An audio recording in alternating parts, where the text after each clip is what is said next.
For 12 years, every specialist in 4 states told Harlow Vance the same thing.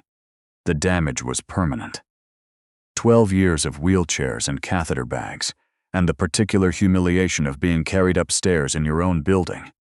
The building with your name on the lease, your signature on the deed. 12 years of watching people talk to whoever was pushing her chair instead of talking to her. 12 years of being the most powerful woman in the room, and also, somehow, the least seen.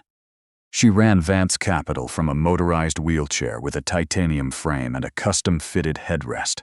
38 employees, a portfolio worth north of $200 million, conference calls at 6 in the morning, quarterly reports that moved markets, a reputation sharp enough to cut glass, and underneath all of it, a body that had simply stopped cooperating. From the waist down, on a rainy Tuesday in March, 11 days after her wedding, nobody had ever explained it adequately. A spinal contusion, they said at first. Inflammation. Then a mystery syndrome that 4 different neurologists named 4 different things. The MRIs showed something, but what exactly? A shadow, an irregularity, a finding of uncertain clinical significance, shifted depending on who was reading them. She had been poked and prodded and scanned and tested, until the tests themselves started to feel like their own kind of violence. Her husband, Douglas, had been very supportive. Everyone said so. He'd flown in specialists from Johns Hopkins, from the Mayo Clinic, from a private facility in Zurich that charged more per consultation than most people made in a year.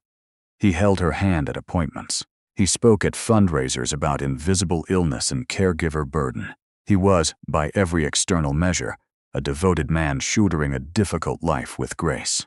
What nobody knew, what Harlow herself had only begun to suspect, in a quiet and terrible way she kept buried beneath spreadsheets and conference calls, was that she had not been sick before she married him. Art Beaumont had worked the night shift at the Vance Capital building for 3 years. He was 41, divorced, with a 14-year-old daughter named Rosie, who spent weekends with him in his 1-bedroom apartment in Decatur, and who, on those weekends, slept on the pull-out couch and pretended it was better than her bedroom at her mother's place, which it wasn't, but she said it anyway because that's who she was. Art mopped floors and emptied wastebaskets and replaced the fluorescent bulbs in the stairwells when they burned out. He knew which drains ran slow and which bathroom on the 4th floor had a phantom flush that scared new hires at 2 in the morning. He knew the building the way people only know places they've spent years in the dark in. Completely, invisibly, without anyone noticing. He was not supposed to be in the executive suite on the night of November 14th. He was supposed to be finishing the east corridor, but the cleaning cart's back wheel had caught on the elevator threshold, and a bottle of disinfectant had shattered, and he'd needed a mop from the storage closet on 17, which meant walking past the glass-walled conference room where Douglas Vance was meeting with a man Art didn't recognize. He wouldn't have paid attention. He genuinely wouldn't have, except the man Douglas was meeting with was holding a document that had Harlow's name at the top, in bold letters. And Douglas was saying, in the flat and practical tone of someone discussing a plumbing estimate, "She won't fight it. She can barely lift her arms on the bad days." Art stood in the shadow of the corridor doorway for 11 seconds. He counted later, replaying it. "The dosage needs to come down," the other man said. "Slowly, we overshoot. Somebody runs labs. Nobody's running labs. Her doctors report to me." 11 seconds, and then Art walked away with a steady, quiet step, because something in his chest had gone very cold and very still, and he had learned a long time ago that the moments requiring the clearest thinking were the ones that felt the most like drowning. He did not act immediately. This is important to understand about Art Beaumont. He was not a man who acted on impulse.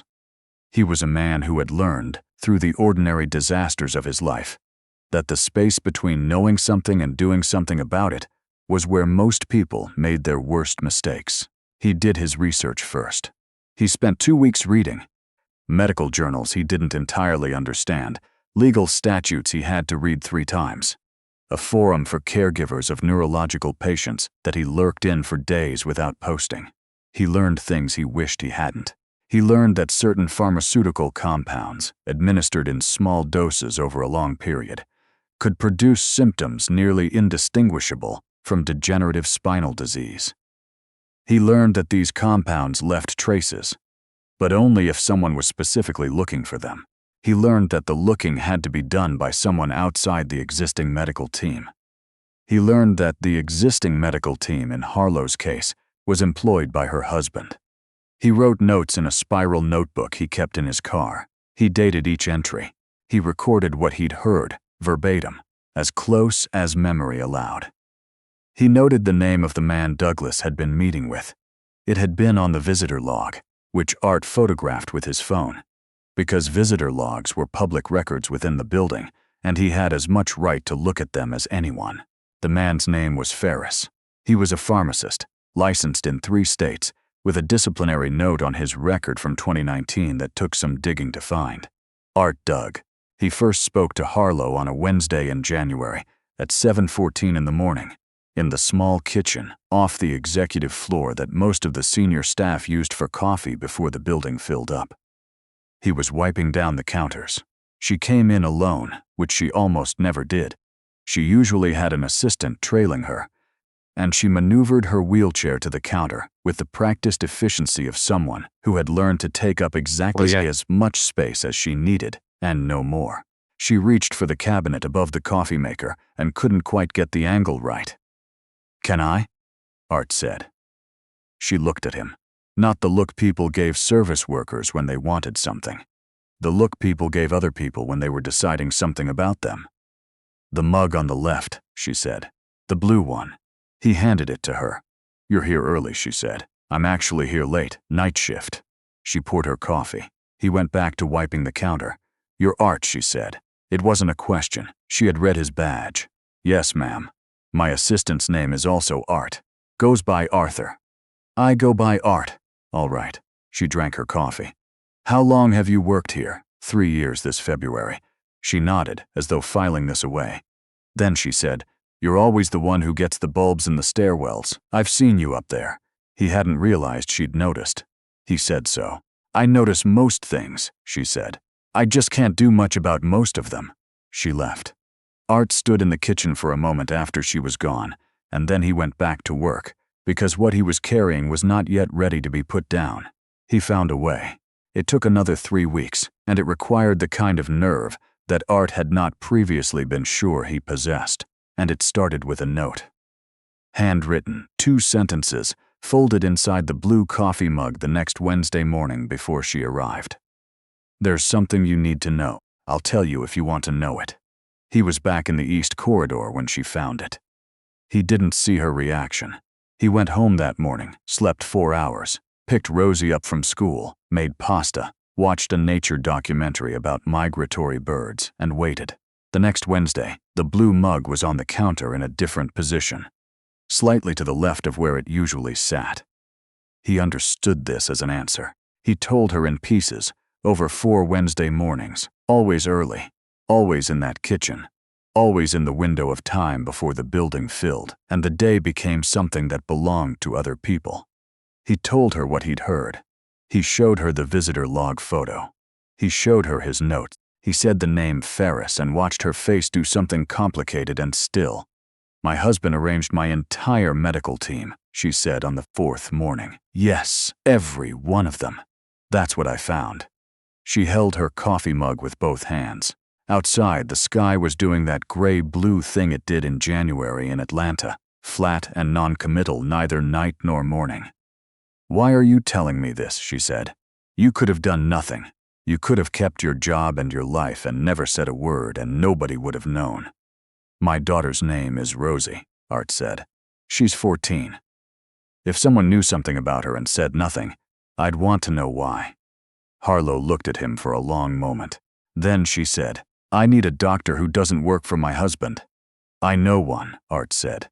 "She doesn't take referrals from employers." The doctor's name was Dr. Patricia Osei, and she ran a neurological practice out of a clinic in Marietta that did not accept concierge arrangements or third-party employer billing. She was 62, had trained at Harvard Medical School, and had a sign in her waiting room that read, "Patients are seen here." Not managed. She had never met Harlow Vance before the afternoon Art drove her there in his 12-year-old Civic, which still had Rosie's soccer cleats in the back seat. "You didn't have to drive me," Harlow said. "Your regular driver works for your husband," Art said. She didn't argue with this. Dr. Osi took a full history. She ordered labs that had not been ordered before, looking for things that had not been looked for before. She asked Harlow questions that seemed oblique and then landed somewhere precise and unsettling. She asked about specific symptoms and their timelines. She asked about what had changed in the weeks before the onset. She asked about supplements, about vitamins, about teas, about the small domestic rituals that accumulate in a marriage like sediment. 3 days later, she called. "There's a compound in your blood work," she said. "It's not supposed to be there. It's been there a long time." Harlow sat in Art's car in the parking lot of a CVS. She had asked him to drive her again, because there was no one else she trusted, which was a strange and clarifying thing to realize about your own life, and listen to a 62-year-old doctor explain, with careful precision, that she had been poisoned, slowly, methodically, expertly, in a way designed to look like illness, in a way that would have continued indefinitely, possibly permanently, if someone hadn't been paying attention. She did not cry. Later she would think about this, that she didn't cry, and she would understand it as the particular response of someone who had, on some level, already known. Not the details, not the mechanism, but the wrongness of it, the small persistent sense that something didn't add up, suppressed for years under the weight of medical authority and marital loyalty, and the profound difficulty of believing that the person who slept beside you could want you diminished. "What happens now?" she asked. "We begin a treatment protocol," Dr. Osi said. "It will take time, and you will need to be very careful for a while about who knows." The next 6 weeks were the quietest war Art had ever witnessed. Harlow continued going to work. She continued using the wheelchair. She continued the same careful performance of limitation that she had maintained for 12 years, except that now it was a performance, a choice, instead of a circumstance, and the difference in how she held herself, if you knew to look, was like the difference between a door that's sealed shut and a door that's merely closed. Art drove her to Marietta twice a week, early in the morning, before the building shift changed. He sat in the waiting room with the same water-stained magazines every time and thought about logistics and evidence and what happened after, which was the part nobody in these situations ever seemed to think about until it was too late. He thought about Rosie. He thought about his job. He thought about the fact that Douglas Vance had the kind of money that made certain problems disappear, and that Art Beaumont had a spiral notebook and a cell phone photo of a visitor log, and that the distance between those two things was significant. Harlow was thinking about it too. She had quietly, over the previous decade, maintained relationships with 2 attorneys who did not know each other and did not know Douglas. She had kept, in a safety deposit box at a bank on the other side of the city, documents that she had begun assembling in the 2nd year of her marriage, when the wrongness had first begun to make itself felt. She was not, it turned out, someone who had simply failed to see what was happening to her. She was someone who had seen it and been unable to trust what she was seeing, and had quietly prepared anyway, the way people sometimes prepare for things they're not yet ready to name. She named it now, on a Thursday morning in March, 13 years almost to the week from when it had started. Harlow Vance stood up, not for the first time. She had been standing carefully in Dr. Osi's clinic for 2 weeks. Her legs had not forgotten exactly. The body is more patient with memory than the mind. But they were uncertain, like a language half recalled from childhood. She'd had to relearn the small negotiations of balance, the way weight shifts and redistributes, the particular trust required to believe that the floor will hold. She stood in her office at 6:45 in the morning, with Art standing in the doorway holding 2 cups of coffee from the kitchen down the hall. She stood for 40 seconds. Then she sat back down. "Okay," she said. "Okay," he said. He handed her the coffee. "Next Thursday," she said. "The board meeting. You're sure?" 12 years, she said. "Almost 13. I've had enough of waiting, to be sure. The board meeting was scheduled for 9 o'clock. At 8:53, Harlow's chair appeared in the hallway outside the conference room, pushed by her assistant. The board members were already seated. Douglas was at the far end of the table, in the chair he always occupied, the one that was not technically the CEO's chair, but had functionally become it over the years. He saw the empty wheelchair before he saw Harlow. She walked in at 8:57, with a cane, taking each step with the particular deliberateness of someone who knows exactly what each step costs. She walked to the head of the table, her table, and she stood there, and she looked at her husband, and she said, "I think we need to have a conversation about the last 12 years." The room went very quiet. Douglas said her name. She said, "Don't." Then she said several other things, with the same careful precision she brought to earnings calls and contract negotiations. She said them in order, with documentation, with the kind of structure that left no interpretive room. She had the lab results. She had Dr. Osei's report. She had the notes from Art's spiral notebook, formally witnessed and notarized 3 weeks prior. She had the visitor log. She had the disciplinary record for a pharmacist named Ferris. She had the statements from 2 attorneys who had received sealed documents 18 months ago, with instructions that they be opened in exactly this scenario.